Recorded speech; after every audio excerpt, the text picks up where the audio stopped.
Ethan Slater and estranged wife Lilly have filed for divorce on Wednesday, July 26, Billboard can confirm.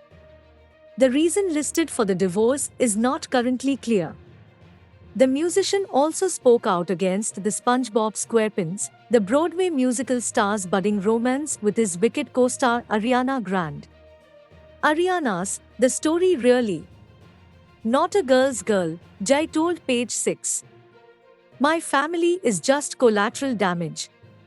Slater and Jai celebrated their 4-year wedding anniversary in November 2022 and share a 1-year-old son together. Both TMZ and People previously reported that he and Grande started dating after both of their previous relationships were over.